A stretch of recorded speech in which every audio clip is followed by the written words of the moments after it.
answer. Mother and daughter edition! Yay! Subscribe our channel and ring the button. So, first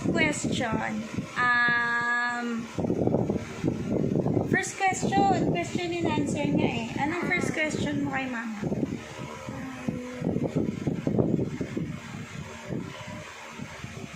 Ang tagal.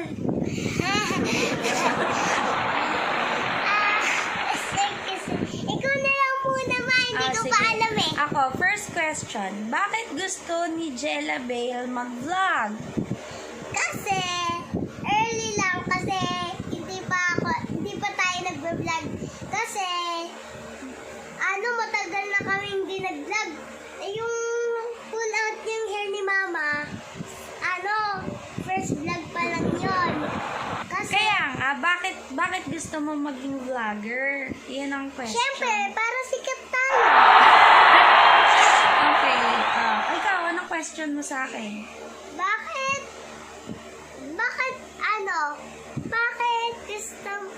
Bakit gusto mong pa-connect ng, magpalagay ng account sa YouTube? Wala lang, para ma-record natin yung memories natin. Kasi syempre, hindi naman habang buhay, bata ka. Hindi naman habang buhay, ganito yung edad ko. Para pagdating ng panahon, makikita mo yung mga videos natin nung bata ka pa, mababalikan mo yung mga videos, at saka yung mga ginagawa natin, yung mga subscribers, makanood sila, baka magkaroon sila ng idea sa mga ginagawa natin na masaya din pala to, or ma-entertain lang din natin sila, matuwa sila. Pero ang main purpose talaga nun is para habang bata ka, ma-record natin yung mga videos natin together. Paglaki mo, makikita mo na ganito pala yung ginagawa natin. Ma, vlog natin ulit to. Yung topic natin. May vlog na tayo ng ganyan sa susunod ulit. Ang vlog natin ngayon, question and Gusto ko answer. mag-color tayo sa susunod. Ayun, dali. Sa susunod. Ang vlog natin. sunod kong question sa'yo, bakit gusto mo yung My Little Pony, yung mga unicorn? Siyempre, ang ganda sa paningin kasi ang ganda ng kulay talaga. Sobrang ganda! Ganda niya, guys! Sobrang ganda, sobrang kulay. Nakakakulay yung takbo nakikita mo. Sobrang linaw nakikita mo sa mata mo, guys! Sobrang ganda. Meron nakita ng baghari.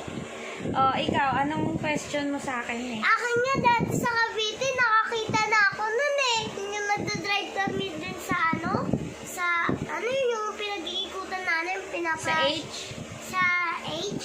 Ikaw, anong next question mo sa akin? Ma, Hmm. ang next question ko ay, baka nagpalagay ka ng PLDT? Ng PLDT, syempre, kailangan natin ng wifi. Syempre, sa work ko. Tapos, pang-relax ni Papa, ni Mama. Tapos, ikaw, Pang-load natin. pang-relax, pang-education mo.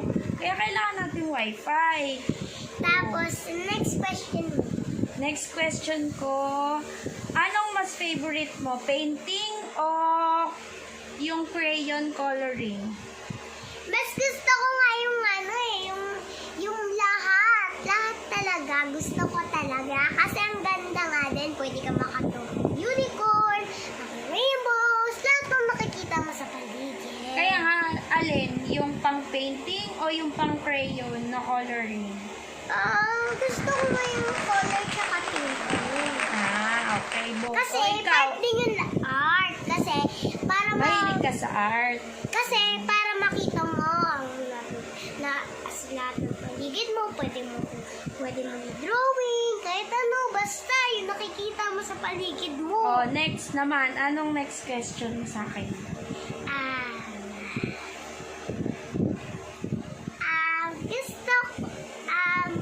Pwede tayo, ma, Hmm.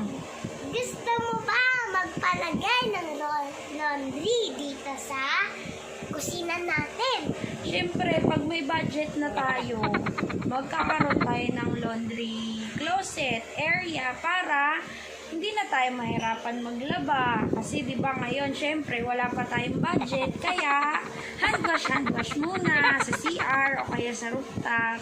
Pero pag may budget na tayo, may designated na tayong laundry Tsaka, area. bumili na din kayo ng tinda namin. Ay, oo nga pala, nagtitinda kami ng mga dishwashing liquid, ng mga detergent, ng mga fabric conditioner, mga alcohol. So, ilalagay na lang namin dito yung pictures, tapos bumili na ka rin kayo sa amin. I-contact nyo kami, ilalagay namin sa description box yung mga details ng mga tinitinda namin, saan nyo kami mahanap, saan nyo kami contact. Ang account ni Mama sa Facebook, meron siyang meron siya ng mga post na tinda. So, nagtitinda po din ako. Tumutulong na ako kasi may inaasikaso lang akong na schedule kaya medyo busy ako. Ang galing naman. Ano pang, ang question ko naman sa'yo, anong favorite mong subject sa school?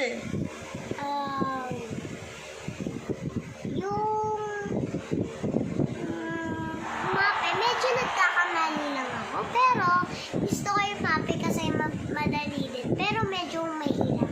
Kasi may music, tapos may arts, tapos may physical education. Kasi mahilig ka sa arts, mahilig ka sa music, tsaka activity. Tama? Okay. So, ayun lang guys for our today's video. Sana nagustuhan nyo. Sa susunod ulit. Bye-bye! So, next time, magdodrawing kami at ko-color. Diba, nag-paint na kami ng 2 beses ng Christmas tree tsaka regalo namin. Tapos, So, next time naman, drawing naman tsaka color. Okay.